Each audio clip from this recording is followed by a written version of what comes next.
No books about them in bookstores. There were no magazines about computers. They were just big, huge, monstrous things that filled up rooms in huge companies. And somehow I discovered by accident learning a little bit of journal, a journal here and a journal there. And I learned about binary arithmetic that computers use, and logic that make decisions, and registers and memories that can hold data. And I started sitting down on paper with a pencil, designing my own projects. So I got extremely skilled, and part of the reason I got skilled was there were no classes in the school. I was doing it all on my own. So after I finished a design, the first one took months, but I got to where I could eventually design any computer in 2 days. I would look at the newest building parts, and I would try to redesign computers I had designed from Hewlett-Packard, from Data General, from Digital Equipment Corporation, from IBM, from Varian Corporation. Tons of companies that were making computers. I liked to design them on paper. This was my passion in my heart. It was like I would prefer to do that than play card games or do crossword puzzles, but I was going to do it for my life. And I was going to own my own computer someday. I told that to my father, and he said it costs as much as a house. And I said, I'll live in an apartment. I was going to have my own computer. Eventually, I was so skilled at digital design. I mean, there was almost nobody like me in the world. Without a college degree, I was an engineer designing the hottest product of its day. The Hewlett-Packard handheld scientific calculators totally changed the world. Every engineer, every scientist in the world had to have one of these devices, and they cost about $2,000 of today's dollars. But within 5 years, the $10 slide rules were no longer being sold. They were gone. This calculator was so important. And I got to design this hot product, but on the side, I loved doing projects for other people. If somebody came to me and said they wanted to put movies in hotels, I would design it for them. And this was just my love. Well, by luck, at a certain point in time, I met Steve Jobs, of course. And he knew electronics, but he wasn't the Steve Jobs that we know back then. This was an early Steve Jobs. We would play pranks together, we'd listen to music, we'd go to concerts together. And about once a year, he'd come around and see the latest thing that I had built just for fun. Video games, terminals to talk to early networks. And he would come into town and see it, and he would always turn them into money, because Steve had zero money and he had to get money. And I had a job, so it was secondary to me. And once I was sitting in a club, and all of a sudden I saw the parts that summer, the summer of 1975, the parts came down in price. The brains of a computer, called a microprocessor, the memory of a computer, dynamic memory of a certain cost. All of a sudden, everything made a totally useful computer affordable. You could sit down, type in a program. I programmed at work at Hewlett-Packard, and I programmed programs to solve my engineering designs. I could now write my own programs and program them, as long as my computer had enough memory, at least 4K bytes. It sounds tiny now. I saw that, but I saw that formula in my head in one night, and it didn't take long to go into work, design on paper, draft it up on a big drafting table, my design, and then I'd sit there and solder the wires every night. One person could build an incomplete computer on his own. And I didn't build the computer necessarily because I wanted a computer. That was one reason. But it was because the people in my club were talking about how once we all had our own computers, we would control our environment, we would be able to communicate with a lot of people quickly, we'd be able to educate better. These computers had so many uses in life, the social uses. I built the computer, and then I went down to the club. Steve Jobs wasn't even around, didn't even know it was happening. And I showed it off, and I gave it away for free, because I wanted these other people that believed in a computer revolution, that everyone was going to own their own computer someday. I wanted them all to be able to build their own computer for like $300. They could build my design. And that was the start. Steve Jobs came into town. I took him to the club. Don't believe a movie that shows him taking me to a club. I was a hero at the club, showing off my computer every 2 weeks. And I brought him to show him what it was all about. And he didn't even have an idea to start a computer company. The myths of Steve Jobs are kind of enormous. No, he didn't want to start a computer company. He just wanted us to build one little part for $20 and sell it for $40 that would make it easier for people to build my computer, because we didn't even own it. And that was the start of Apple. Sort of a little period that's referred to as the garage, but we never had a company in a garage. That's another made-up story. from an ad agency, but it was our representative place, but we didn't ever talk about a product in the garage. We didn't ever conceive of new projects in the garage. We didn't ever design anything in engineering on paper. We didn't ever do any building, prototyping of the products. We didn't do any manufacturing in the garage, and we didn't do any business in the garage. Steve Jobs did the business in his bedroom. On the phone, he would call for parts, and he would call for sales, and he would call to get publicity. So, but the garage was just sort of a place we had a chair, and we had to use it about 1 day a week. We'd get a few computers that were manufactured somewhere else, test them out, and drive them to a store, and we'd get paid cash. So, but it was us. The garage was us. But you have a humble start. Whenever you start with no money at all, you kind of have to use what you have. You have to use your home. You have to figure out every way you can to save money on everything. So that was it. And then the Apple II. But the Apple I was not really designed as a computer. It told the world, here's the formula for the starting personal computer. The first computer that people could afford to buy should have a keyboard and a video screen, a television set, and it was affordable. Now the formula was out and everybody could build the computers. But the Apple II was but the Apple I had been modified from something I had before, modified quickly into being a computer, but it wasn't designed to be a great computer like the Apple II was. The Apple II was going to be, you'll see how revolutionary this was, when personal computers still did not exist. You could not go to a store, buy a computer, pull it out of a box, and run it. And even the Apple I's, once we shipped it, it was still like an IKEA of computers. You'd buy a board, and then you'd buy a keyboard, and you'd connect some wires and plug in a socket, and you'd buy some transformers and plug them in, and it was just a whole bunch of plug in this, plug in that, and now it works. You have to connect it together. The Apple II was going to be the first real personal computer. Now that we saw there was a start of a market, a few people, hobbyists, wanted to buy this machine, and we had to get money, and Steve Jobs was the businessman. He wanted this company so bad, he went out and found the money source. And it was an angel investor named Mike Markkula.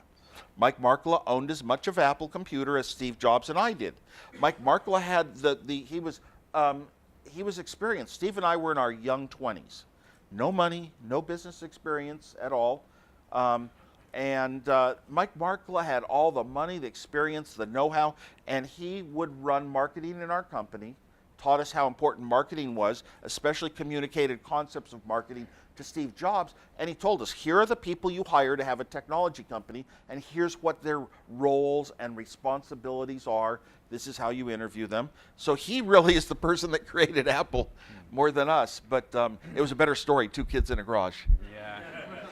But it's a little bit of a myth, yeah. You mentioned Steve Jobs quite a few times. How was the relationship so good, you two being so different? What were the key issues that made you work so fantastically well? Steve and I were very similar. We had a lot of similar ideas about the world and social and what's right and wrong and music, and important things in life are worth a lot more than just floaty, fun little entertainment things. And we shared a lot of that before Apple started. But once Apple started with money to invest in the Apple II computer, the Apple II computer was so great because video games in the arcades were only black and white. And I had designed some of them for Atari. Oh my gosh, this Apple II computer was color. Nobody ever expected color in a low-cost computer because color generally cost $1,000 to create, and I figured out a way to do it for $1. Something in no engineering book, totally different definition of color television, but I knew why it would work engineering-wise. And also, video games up until then in the arcades were hardware designs. You had to connect chips with wires, signals that went up and down and caused paddles and balls to show up on a TV set. It took 6 months to design a hardware game. It was not software. They were not programs like today.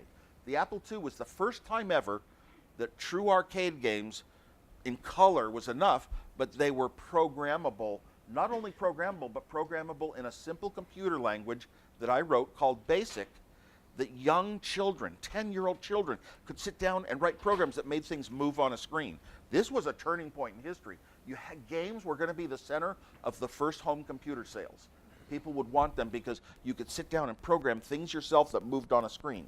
So the Apple II was incredible. We showed the Apple II, demonstrated it, before we ever shipped an Apple I computer. So we knew the Apple I was going to be very short term. It wasn't a good computer. The Apple II was the one that was going to make the whole industry go and make a huge company. And that's when we raised the money. Once we got the money, Steve Jobs' personality changed because he was now founder of a company that had a lot of money invested, millions of dollars today, a lot of money. And being a founder, he had no business experience. He had no executive title, but he would just sort of work and put his everybody that was doing anything, he would talk to them and try to find out why they were doing this and why don't you do it this other way. He would learn how to run a company. That was his role. That was what he wanted in life. He wanted to be the important Mr. Big on top of everything guy. And I don't like politics. I don't like people, trying to jab everybody and outdo them and be above them. So I would run engineering. Nobody could ever kick me out of engineering. I'm too good at it. So I did engineering as we had to keep coming up with attachments from our computer to printers to modems to eventually disk drives, floppy disk drives. So that was my role. And we became kind of two different people. I'm doing engineering. Steve's going to do the business. And I want to disdain the business. My personal ethics are way too high usually for business ethics are a little different. The business always comes first. So we stayed apart from then on. We were just so we weren't close friends going to every lunch together from then on. That's right. But we were friends. Yeah. And of course we participated in running the company. There were 5 of us that ran the company for the first few years.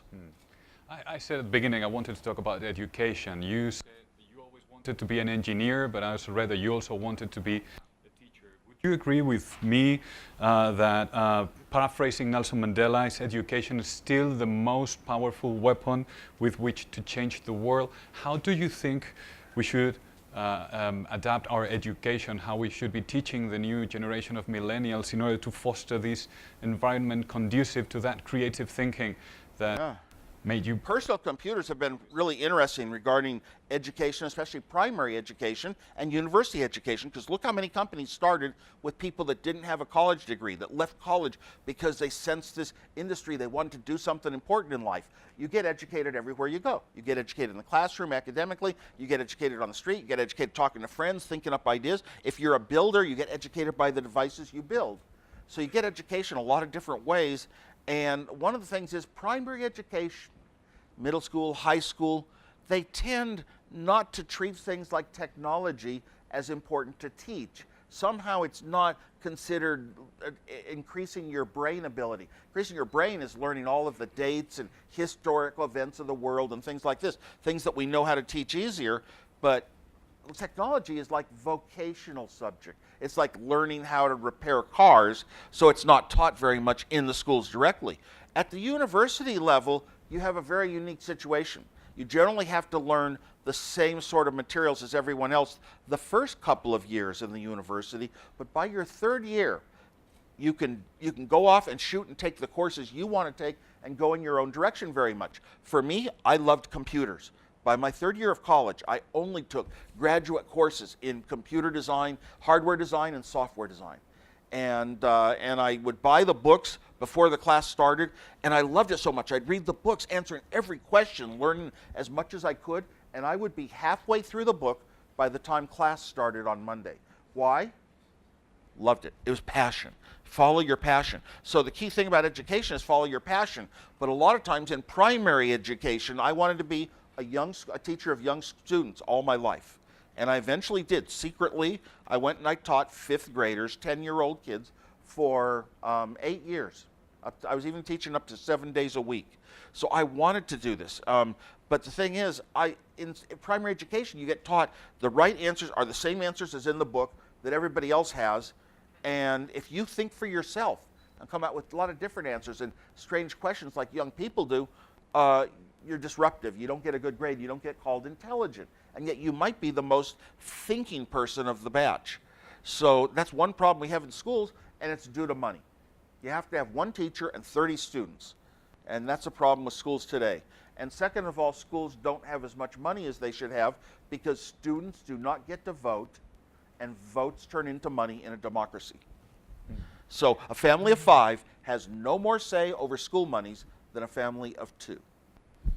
Yeah, I've heard you say somewhere that eventually we will come to a world where robots will be teaching students on a one-to-one yes, I had basis. hoped I had hoped that when computers came into our schools, wow, computer has a whole class on, math statistics. A computer has a whole class on geometry. A computer has a whole class on history of World War II. And the students, oh my gosh, one low-cost computer per student. All the students can sit there learning forever.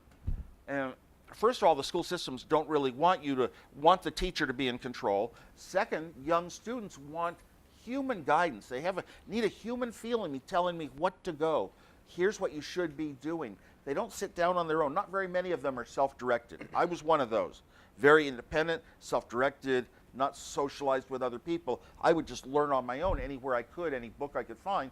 But a lot of people just want to, oh my gosh, somebody show me what to do. What are the chapters? What pages do I have to read today? And that fights the person that loves a subject and wants to get ahead and advance in the class because they have to do all the other subjects at the same time. And I'm thinking, when I did my teaching for 8 years, I found that one-on-one, if you have a good teacher who cares, you can never fail. You'll always be sensitive to what your student is maybe missing that's important, and explain it to them, and they got it wrong, they don't quite know it. You'll make sure every single student learns at A+ level. If you have a few students, you can do pretty well. And I found I could even teach 17 students very well, but when I had 30 students, some of them would not be paying attention, they'd be doing other things. Class size, to me, was the most important thing in how good an education is. That doesn't necessarily apply by the time you're at the university level. You're old enough and you can find a lot of ways to learn, but at primary education, class size is the most important thing. And I came from the state of California. The state of California, of the 50 states, is 50th in order of class size. In other words, we have the most students per teacher, far from Mississippi. It has to do with some laws that limit the money in California for schools. I see. Talking about how you designed single-handedly the first 2 computers sold by Apple, today some of the most powerful inventions are created through collaborative or collective intelligence. In this sense, do you think the world of creative thinking and executing has changed from the one in which you created your computers? Or let me put it another way, would you have approached the process differently today as you did on those days? Okay. Before myself and the Apple I, the Apple II computers were huge pieces of equipment, large mechanical packaging that they were in. They took teams of maybe a dozen or more engineers to design any computer. Even the smallest computers needed large teams of people. For some reason, at one point in time, one person could do the entire design of the computer, all of the circuitry, the analog, the digital, the memories, everything in it, the display, the input and the output. One person could do it. But then after Apple started, the industry became so huge in dollars, so huge in industry that now every single computer we had to invest a lot of money in a large team trying to create the same thing. I had huge advantages designing on my own because I didn't have to get everything approved by every committee. I didn't have to design one part of it to interface with another part of it according to a standard. I just got to condense the whole thing into one mind. It's the very easiest, fastest way to design in the world when you have that available, so I could be very creative. And I just had ideas for goals, and I knew I was very skilled at the steps to reach those goals. Nowadays, it got to a point in time in Apple, not too long after that, we were so successful, now we had managers, and the managers had teams of engineers and software and hardware, and the software and hardware groups would have to prepare documents in advance for a new project, 40 pages describing exactly how it would work and every little tiny structured detail of it. And then if I'm an inventor, I want to go in the laboratory, put something together and think, oh my gosh, if I added this other little part, I would get so much more benefit, or here's a clever way on the circuit I could take something out. Those freedoms were lost. The freedom of invention was kind of lost. You had to define the project and know it in advance, and it was kind of not my style of invention. It was more like engineering. And that's what happens. But when you have several teams that work together, communication between groups is so complicated. Look at it now between yourself and your phone that is manufactured by one company, an app that's made by a third company, and is dealing with networks, maybe cellular, that's another company yet. And if something goes wrong, it's almost impossible to fix it or find the solutions now. So, two people talking to each other is a bad enough problem, but especially 3 to 4 to 5 groups getting everything to work right is very difficult, and it's more costly to design, takes longer, yeah. So it fights creativity. When you can sit down alone and do a lot of the disciplines yourself, and even if you don't know them, if you're smart enough, you'll learn them. Learn the disciplines you need, go as far as you can with the resources you have. We have begun to receive a few questions from the social networks, and that means that you can also start thinking about the questions you would like to ask. Cualquier pregunta que queráis hacer, levantad la mano y os tomaremos nota para que podáis hacerla aquí en directo. Let me ask you, I have 3 questions that have been given through the networks. The first one is asking, what does the education system, what is it missing so that it will really foster entrepreneurship?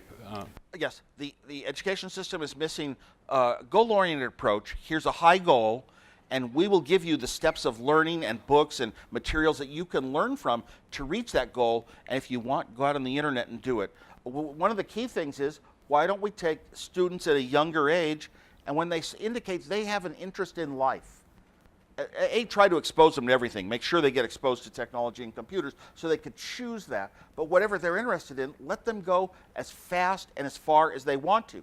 Here's the problem. If you let everyone go in their own direction, you'd have to have 8 teachers in a class, experts in literature and writing and sociology and psychology and mathematics and physics and chemistry. You'd have to have an expert teacher that was also good enough at taking them from a young level up to a college level. This is just like impossible. What if a computer could be that person someday?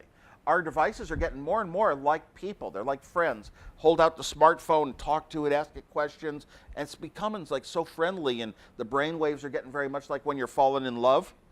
What if this could be a human being someday? It's not quite yet. It doesn't quite have feelings. It doesn't have consciousness, but what if it ever got to that point? That could be your teacher. It would know your heart and soul better than humans, and you would, as a young student, you would follow it. Now, here's what we can do. You would have look how low cost a smartphone is, or a tablet. I bought a lot of Android tablets for under $50, okay? You could have an Android tablet sitting there for every single student has his own best friend guiding him. Every student can go in their own directions as fast as they want, and they can skip the things that they don't like in life. It doesn't fit today's school thinking and academic thinking. It's not the way things were in the past. That's what thinking differently out of the box is all about. That's what disruption's all about. It said we didn't really need schools to be this way. The only reason they're this way is it's all that teachers know how to teach. There is a question related to something you just said before, is whether you think that technology has completely redefined human interaction. I look at my own life, and almost everything I do in life, I'm using technology for. I think, how did I used to do this in the past? Either A, I could not possibly have done the same job. I mean, right now, Google searches. I mean, you'd have to go to the library and search through a lot of books, and you may not even find as much information as you can get in one quick Google search. But almost everything, especially from the third-party apps that are out there. And when you look at things like looking up movie theater timings, getting airplane reservations, getting all the notifications about when things are moved, traffic, navigation. We've got Uber now and Airbnb, all these people sharing, the sharing economy. These things, how did they get replaced? And yet they're such an important part of our life. Absolutely. So I'm very thankful to the third-party app stores that allow everybody in the world that has a brain and wants to create something different for people to live their life a little better. They have a way to get it done. And it's really odd, but when we introduced the first iPhone at Apple, we didn't even really have that vision. We had a vision that you could get the weather and the stock reports, and you could, of course, communicate. And that was pretty much the extent of it. You will stick with Apple's apps. The third-party app store let the world go off in so many directions no one could have thought of in advance. The great disruptive technologies, when you look back, when they were happening, nobody saw that they were going to be important. Personal computers, when we started Apple, big companies were just saying it was just going to be a tiny little thing for hobbyists who want to spend a lot of money, $2,000 for a typewriter because they're geeks. It was going to be a tiny little thing, and Facebook. It was hard to say, will Facebook really take over the whole world, These things are just, you don't see it until it happens, and it's too late. And the reason is, if you could see it in advance, all the biggest companies in the world with their billions of dollars would sit there and go in that direction ahead of everyone else. The big companies, when we started Apple, the big computer companies said, it's not going to be worth anything, we don't want to do it. These little personal computers, they can't do enough. A further question, I'm translating as I read, so forgive me if I don't go exactly, but they're asking what's the difference between a revolutionary genius and a man with good big ideas that do not actually come to reality? Well, the person who gets acknowledged as a revolutionary genius or as a creative person is the person who builds something that in the end not is just artistically different and very out of the box thinking, but actually solves a problem for a reasonable price and people actually use it. Then you call it successful creativity. You call the person creative after they have something that is sold. So you really need the business end of it. You know, if you don't have the business, just being a creative artist who thinks differently isn't enough. Si hay alguna pregunta que queráis trasladarle, yo intentaré traducir to the best of my abilities. I'll try to translate, or you can ask in English. Feel free to raise your hand. Yes. Y por ahí luego, por favor.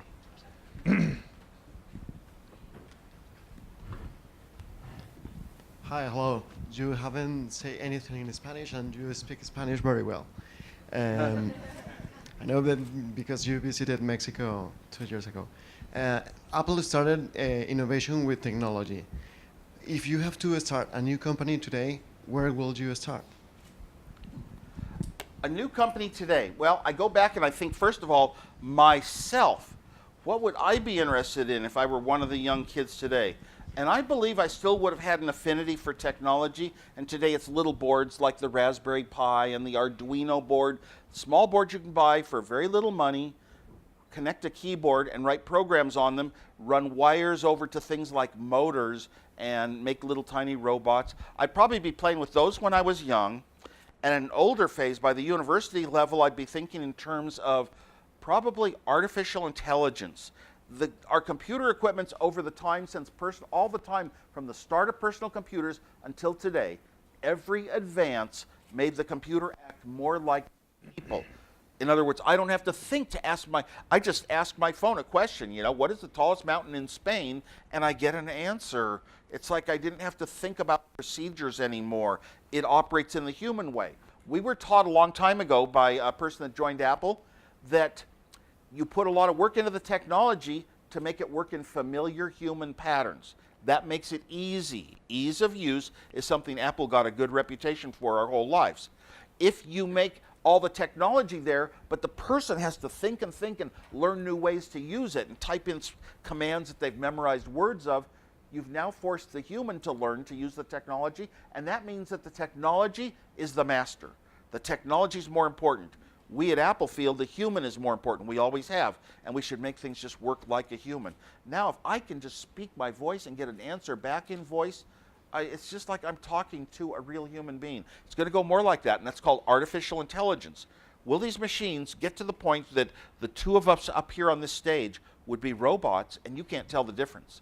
We'd be just like we are now. They'd have feelings, they'd have consciousness. Is that going to happen? And I believe there's a very good chance it can happen unless technology gets stalled and can't advance there. It should happen by, within 20 years.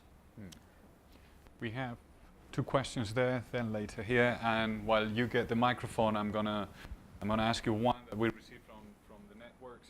Do you have any advice to the young people who are thinking about launching a company? Young people launching companies are the dearest people to my heart. I have always cared so much about the younger people, and I had 3 kids of my own. But I go back to my years in high school and in the universities, and I had so much learning I got to do. I could go to bookstores and see computer manuals you could never find. The college bookstore would have classes on computers, even though they were graduate classes.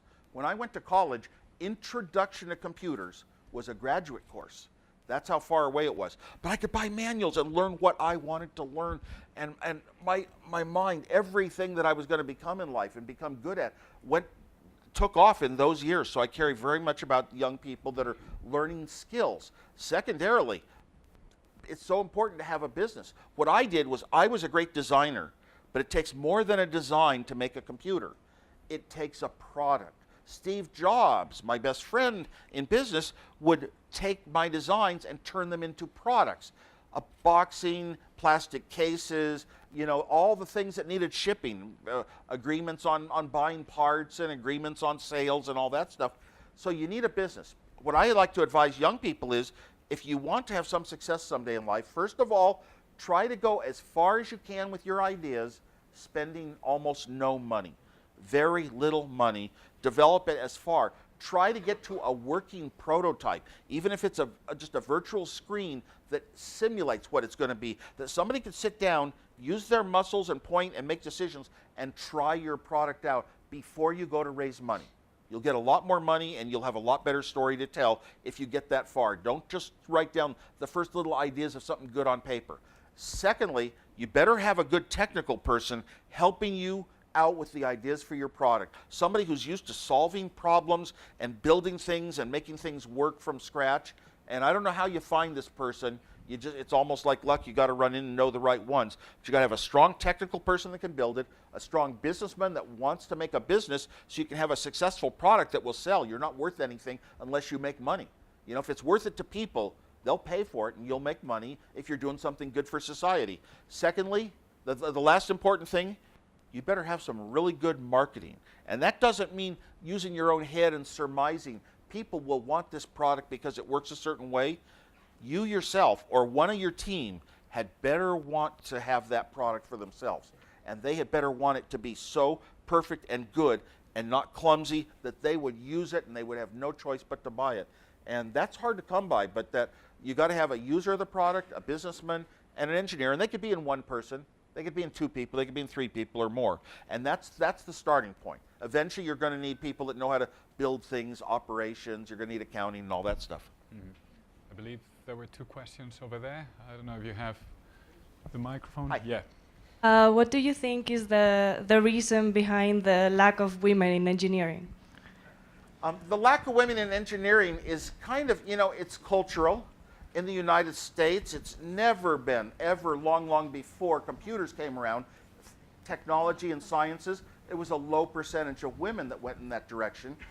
Sure, in school they're just as smart and do just as well academically and get the grades and learning things, but it comes to like having companies and all that, why don't they pop up? When I went back to school to get my degree, after Apple was successful, I thought if Apple had never happened, I would have finished my college degree. So I went back to Berkeley under a fake name, Rocky Raccoon Clark. And that's what it says on my Berkeley diploma. And I noticed that in the computer science courses, 75% of the students were from Asia, the brainiac countries, you know. Silicon Valley to this day now is one of 10 counties in the United States where more than half the people speak non-English at work. They've all immigrated. But they were Asians, and of the Caucasians, maybe 90% were male, and of the Asians, 50% were male, 50% female. So the culture goes a lot deeper than you know, it's unexplainable. In my own teaching classes, I taught girls had learned just as quick, had the answers to the questions, they knew where data packets were flowing on networks, all this stuff. And by the time they got to 7th grade, you know, 11, 12 years old, the sociality of schools, even when they knew the answers, they wouldn't raise their hand as much. There was something that's not in control of a parent or a teacher to encourage them. It's just like their friends become more important, maybe. That's the best guess I can make. No answers, obviously. We certainly, almost every big technology company that's successful, like Google and Apple, Microsoft, is going out of their way to try to hire as many women as they can, as far as including ethnic minorities. Yeah, it's very desirable to get them in and have the mix and the flow, and certainly we've seen women running big companies. Hey Steve, this is Andreu, an internet research scholar at Stanford, your neighbor for 6 years in Los Gatos. I would like to ask you today, if you had a magic wand, only with 3 steps, how would you enhance education? A magic wand. Could make 3 decisions, big decisions worldwide. Enhance innovation? No, education. Education. One is I would have computers that were like people. I would have very small, very tiny classes, especially before 8 years old, and I would not have testing until very late in life, if at all in schools. I would skip tests because here's one problem. You're in school and you're young, and you notice that at age 8, right away, there's about 4 students in the class that always have the answers. And you're not one of the quick ones to have the answers, so you start to think school's not important. The things you are not good at become unimportant. So first of all, I would try to make school important to everybody, whatever social steps it takes. I would let teachers teach well. That's another one. Teachers can teach well. They'll make sure that the students in their class learn this material well, and if they don't learn it well in one day, they will repeat that day, and they'll go back and forth, and they'll take as long as it takes to teach well. They have, right now, the teachers have contracts with a principal in a school that they have to do certain pages in the book on Monday, certain pages on Tuesday, certain on Wednesday, and if the teacher doesn't make those goals, the teacher will get fired. So that's a problem with our thinking about shouldn't education be to learn and not just to get through things.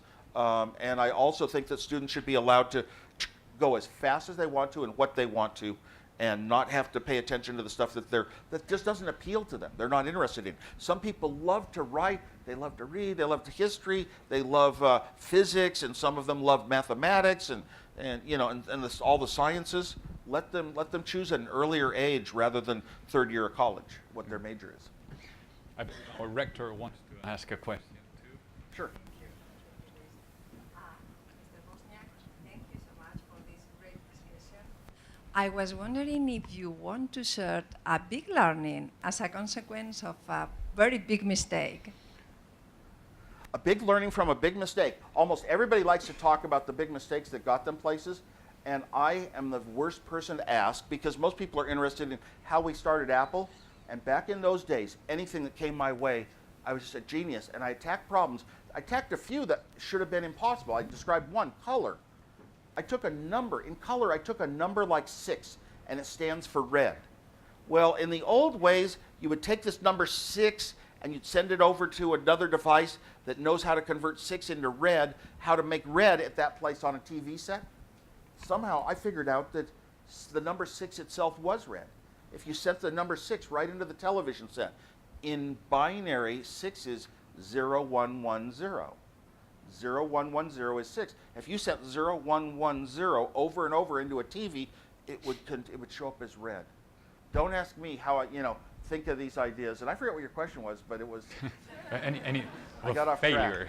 Track. She was asking Failure. So here's the problem. I didn't have any failures. Every single thing I attempted, there was a stalling point. When I created a floppy disk, having never done disk hardware or software in my life, created one that was so unusual, so few parts and so few at cost compared to any ever done before, and I thought I'd left something out. But there was one part in it where I could write ones and zeros on a disk, just like you were writing it on a magnetic tape, and I could read back the ones and zeros, but I wouldn't ever know where do the bytes start and end. You have no idea where the bytes start and stop. It's a horrible problem, and then I found a method and overcame it. I was afraid I wouldn't solve it, but maybe I would. And when I got there, I put things off until I get there. So I didn't really have those failures and successes in that time frame at all. In a later point in time, I had startup companies, and I would try to do extreme things. And I succeeded very well with a remote control, but then I tried to build a GPS device. Tiny, low-cost device. You put a battery in it, and it lasts for a year, like our Hewlett-Packard calculators. And I failed at the battery life, the size, and the cost.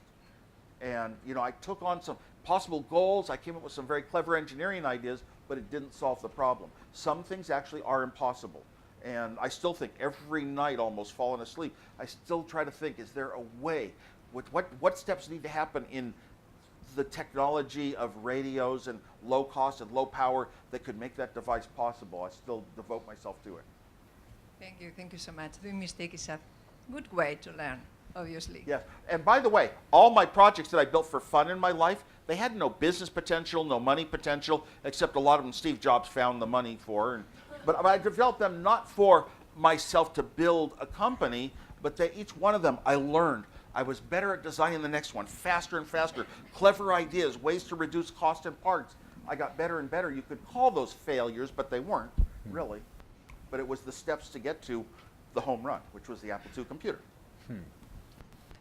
Hi, I would like to have your recommendations for IT companies, how to attract and more to attract, even to engage talent like people like yours. The talents I had back in the old days, and I was shy, would have been impossible to find. How do you find Steve Wozniak out of the batch? Now, my company, Hewlett-Packard, found me. I had no college degree in engineering. They were making the hottest technology product of its day, the handheld scientific calculator that every engineer and scientist would have to have in a few years, and it cost a huge amount of money. And they brought me in for an interview. They heard that I could design anything. I don't know where they heard it. They brought me in for an interview. It was from a friend of mine. They brought me in and interviewed me and hired me on the spot. So they found me. They found a guy that is a builder. Look at somebody who has built projects and can show you, here's what I did, maybe in their home.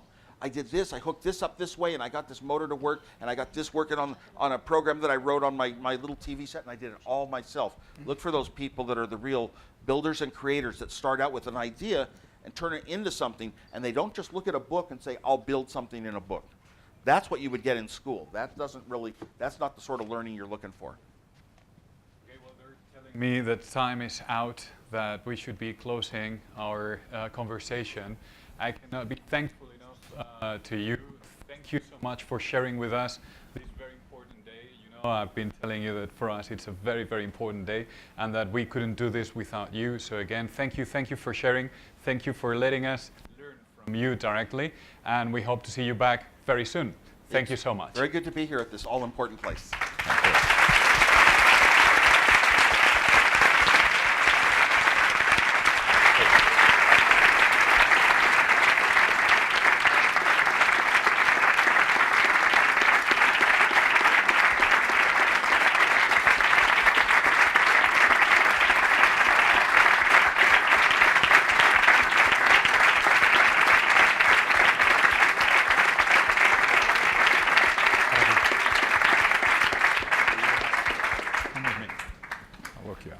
Bueno, impresionante, ¿no? ¿Os ha gustado?